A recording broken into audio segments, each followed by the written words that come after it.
Assalamualaikum warahmatullahi wabarakatuh. Saya dari kelompok 7 akan menjelaskan tentang manajemen strategi. Sebelumnya, perkenalkan nama kelompok saya. Yang pertama, Silviana Febrianti dengan NIM 20206101105. Selanjutnya, Kisya Lutfi Auladiah dengan NIM 20206101110. Dan saya sendiri sebagai moderator, Siti Narul Muhaddesah dengan NIM 20206101115. Untuk materi pertama akan disampaikan oleh Kisya Lutfi Auladiah. Assalamualaikum warahmatullahi wabarakatuh. Nama saya Kisya Lutfi Auladiah dengan NIM 20206101110. Di sini saya akan menjelaskan tentang pengertian dan proses manajemen strategi. Yang pertama, pengertian manajemen strategi. Secara etimologis, manajemen berasal dari bahasa Prancis kuno, yaitu manajemen, yang berarti seni melaksanakan dan mengatur. Secara umum, manajemen juga dipandang sebagai sebuah disiplin ilmu yang mengajarkan tentang proses untuk memperoleh tujuan organisasi melalui upaya bersama dengan sejumlah orang atau sumber pemilik organisasi. Manajemen strategis meliputi pengamatan lingkungan, perumusan strategis atau perencanaan strategis atau perencanaan jangka panjang, implementasi strategis dan evaluasi serta pengendalian. Manajemen strategis menekankan pada pengamatan dan evaluasi peluang dan ancaman lingkungan dengan melihat kekuatan dan kelemahan perusahaan.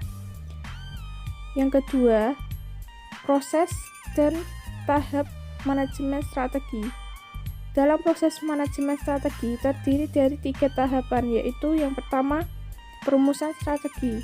Perumusan strategi adalah tahap awal pada manajemen strategi yang mencakup pengembangan visi dan misi, mengidentifikasi peluang eksternal, organisasi dan ancaman, menentukan kekuatan dan kelemahan internal, menetapkan tujuan jangka panjang, menghasilkan strategi alternatif, dan memilih strategi tertentu untuk mencapai tujuan. Yang kedua, implementasi strategi. Implementasi strategi adalah tahap selanjutnya sesudah perumusan strategi yang ditetapkan. Yang ketiga, evaluasi strategi. Evaluasi strategi adalah tahap akhir dalam manajemen strategi. Materi yang kedua yaitu jenis strategi dalam bisnis. Jenis strategi dalam bisnis itu ada 3, yaitu yang pertama komponen manajemen strategi, terdiri dari misi perusahaan, profil perusahaan, lingkungan eksternal, analisis dan pilihan strategi, sasaran jangka panjang, strategi umum, sasaran tahunan, strategi fungsional, kebijakan, melembagakan strategi, pengendalian dan evaluasi. Yang kedua, strategi korporat. Istilah strategi korporat digunakan untuk mendeskripsikan pola keputusan yang menunjukkan tujuan perusahaan, menghasilkan kebijakan untuk mencapai tujuan tersebut, dan mendefinisikan cakupan bisnis yang perusahaan pilih. Yang ketiga, fungsional bisnis. Fungsional bisnis dalam pemasaran berhubungan dengan perencanaan, promosi, dan penjualan produk-produk yang ada dalam pasar, serta pengembangan berbagai produk baru untuk lebih menarik, serta melayani pelanggan lama maupun calon pelanggan. Saya Silviana Febrianti dengan NIM 20206101105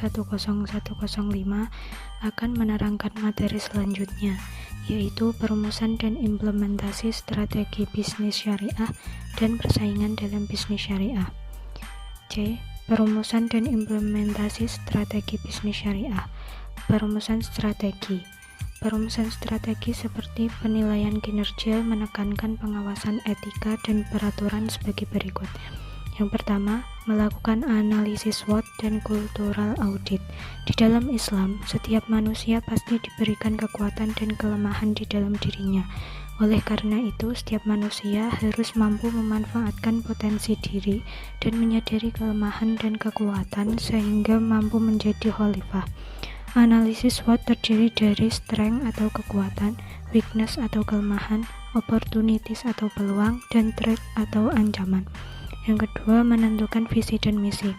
Menurut Pikun, perumusan strategi dapat diartikan sebagai proses yang membimbing anggota organisasi terkait cara pandang yang diharapkan ke depannya dan mengembangkan prosedur-prosedur dan operasional yang diperlukan sebagai bentuk ibadah kepada Allah yang merupakan salah satu tujuan utama manajemen strategi syariah. Yang kedua, implementasi manajemen strategi syariah merupakan tahapan setelah perumusan strategi. Implementasi pada manajemen strategi konvensional menerapkan konsep dari Michael R. Porter, di mana strategi generiknya yang meliputi kepemimpinan biaya menyeluruh, diferensiasi, dan fokus, sedangkan implementasi menurut prinsip Islam dalam strategi berwujud pada difungsikannya Islam sebagai kaidah berpikir dan juga kaidah amal dalam seluruh kegiatan usaha organisasi. Nilai-nilai Islam inilah sesungguhnya merupakan nilai utama aktivitas organisasi. Dari paparan tersebut dapat dikatakan bahwa segala sesuatu harus direncanakan dan terorganisir dengan baik. D. Persaingan dalam bisnis syariah. Dalam kamus manajemen persaingan usaha atau bisnis terdiri dari yang pertama, persaingan sehat atau healthy competition, yaitu persaingan antara perusahaan-perusahaan atau pelaku bisnis yang diyakini tidak akan menuruti atau melakukan tindakan yang tidak layak dan cenderung mengedepankan etika-etika bisnis. Yang kedua, persaingan gorok leher atau cutthroat competition. Persaingan ini merupakan bentuk persaingan yang tidak sehat, di mana menjadi perebutan pasar di antara beberapa pihak yang melakukan usaha yang mengarah pada praktik menghalalkan segala cara untuk menjatuhkan lawan bisnis sehingga salah satu tersingkir dari pasar, salah satunya dengan menjual barang di bawah harga yang berlaku di pasar. Beberapa keunggulan yang dapat digunakan untuk meningkatkan daya saing adalah barang atau produk, harga, tempat, dan pelayanan. Saya akan melanjutkan materi yang telah disampaikan Kisia dan Silviana. Berbagai alternatif strategi pertumbuhan. Strategi genetik pertumbuhan memiliki dua strategi utama, yaitu strategi pertumbuhan konsentrasi dan strategi pertumbuhan diversifikasi. Yang pertama, strategi pertumbuhan konsentrasi. Strategi ini di mana perusahaan berkonsentrasi dan bertumbuh kembang pada semua atau hampir semua sumber daya yang sejenis. Strategi ini memiliki dua cara, yaitu horizontal. Dari sisi internal, hendaknya segmen pasar diperluas untuk mengurangi potensi persaingan, sehingga skala ekonomi menjadi lebih besar. Dari sisi eksternal, perusahaan dapat melakukan akuisisi atau joint venture dengan perusahaan lain pada industri yang sama. 2. Vertikal. Strategi ini dapat dilakukan dengan cara mengambil alih fungsi yang sebelumnya disediakan oleh pemasok atau distributor. Dengan kata lain, terdapat satu atau lebih bisnis yang selama ini disediakan oleh perusahaan lain. Pada kedua strategi ini dapat dilakukan pendekatan internal dan eksternal.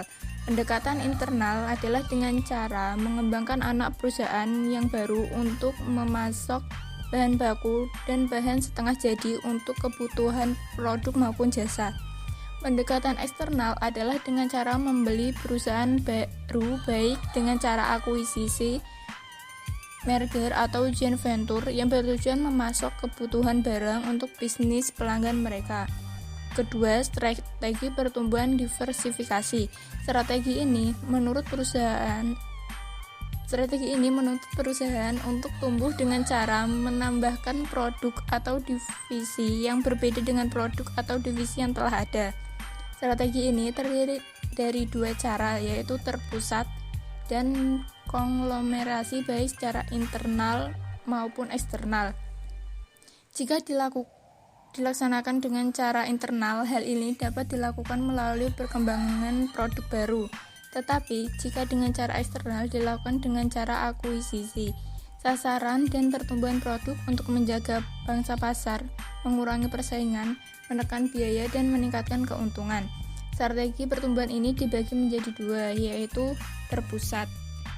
Melakukan penambahan produk atau divisi yang sudah ada pada perusahaan sebelumnya, dilakukan dengan cara yang masih sama dengan produk atau jasa yang sudah ada. Yang kedua, konglomerasi, melakukan penambahan produk atau divisi yang tidak ada hubungannya dengan ini produk atau jasa yang telah dimiliki sebelumnya. Pilihan strategi persaingan bisnis. Menurut Porter, ada dua alasan dalam menentukan strategi bersaing perusahaan. Pertama, yaitu daya tarik industri yang ditunjukkan oleh profitabilitas industri dalam jangka panjang. Kedua, analisis terhadap berbagai faktor yang akan menentukan posisi persaingan perusahaan di dalam industri. Porter juga menyebutkan adanya 5 kekuatan persaingan yang akan berpengaruh terhadap profitabilitas suatu industri, yaitu 1. Pesaing potensial, kedua pemasok, ketiga persaingan antar perusahaan dalam satu industri, keempat ancaman dari produk substitusi, 5. Daya tawar pembeli. Setelah mengetahui kekuatan persaingan, maka ada 3 strategi yang dapat dilakukan perusahaan untuk memperoleh keunggulan bersaing, yaitu 1. Cost leadership.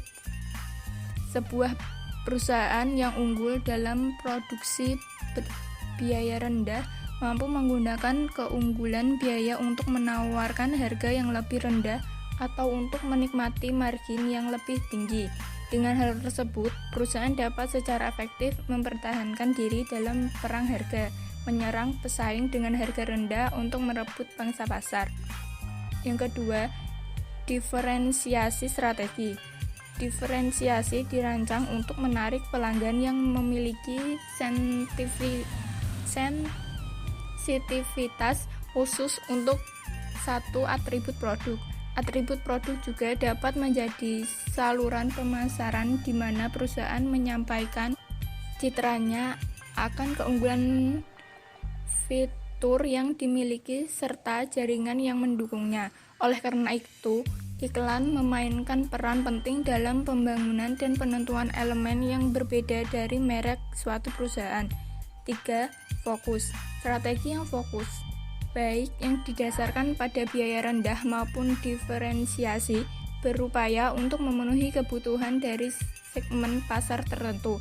Perusahaan yang menerapkan strategi fokus akan bersedia melayani wilayah-wilayah geografis yang terisolasi. Perusahaan yang menggunakan strategi fokus memperoleh laba dari ketersediaannya untuk melayani segmen pelanggan yang biasanya diabaikan atau dipandang sebelah mata. Sekian presentasi dari kelompok kami. Kurang lebihnya kami mohon maaf. Wassalamualaikum warahmatullahi wabarakatuh.